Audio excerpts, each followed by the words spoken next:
The performance data on the FDR showed us that the engines were running.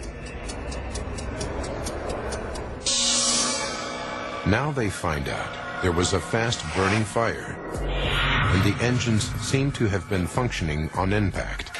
But there are still many mysteries about Flight 592.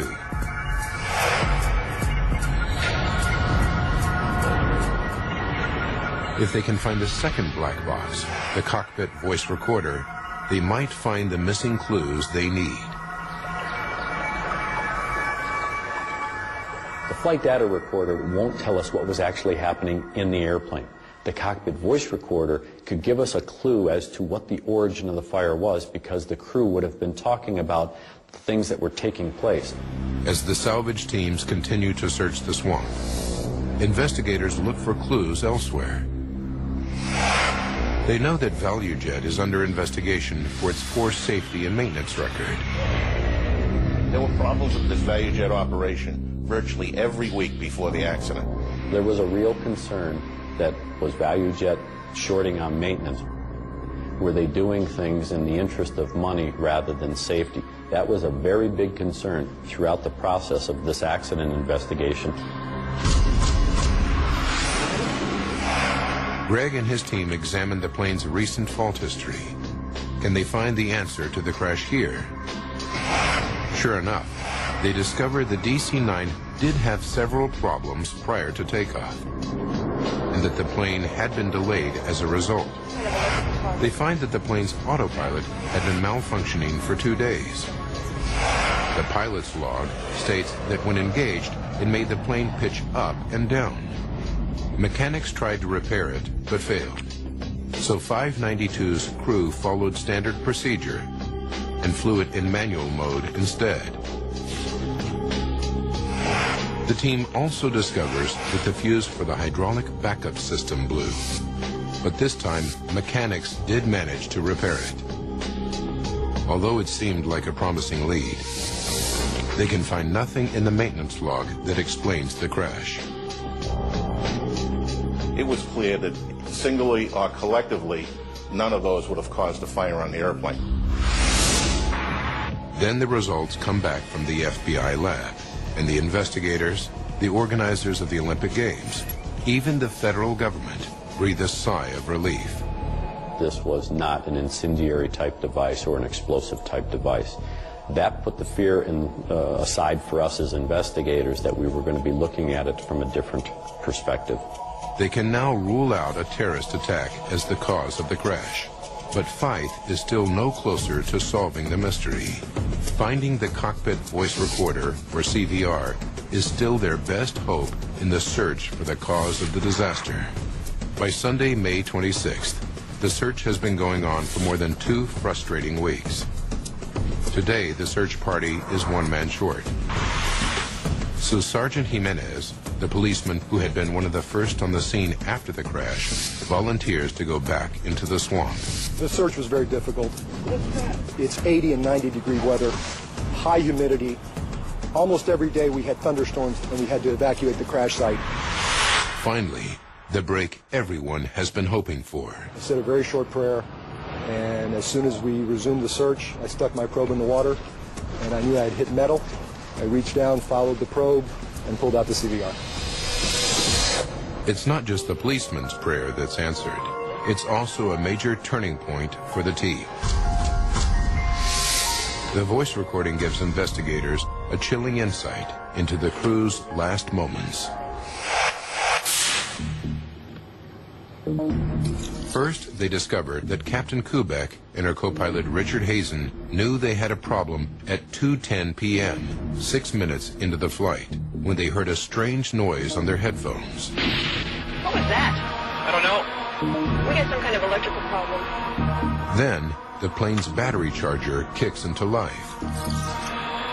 Battery charger's kicking in. We're losing everything. It's another clue. The battery charger would start if there was a loss of electrical power. Could an electrical fault have caused the fire? Much of the wiring has been badly damaged or completely destroyed. The rest is in bits on the hangar floor. Even so, they still might hold clues to what happened. But try as they might, they can't find any evidence for a short circuit. It's another dead end. Once more, they return to the cockpit voice recorder. We need oxygen. We can't get oxygen back there.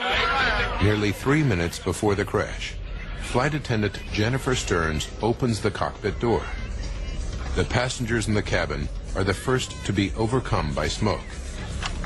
To Fife, this places the fire somewhere behind the pilots. Investigators at Kendall Tamiami concentrate on the area around the jet's passenger cabin. The fire was so intense here that the floor has literally melted away. Could something beneath the passengers' feet, possibly in the forward cargo hold, have started the fire? It's an unlikely scenario. This compartment is officially known as a Class D hold.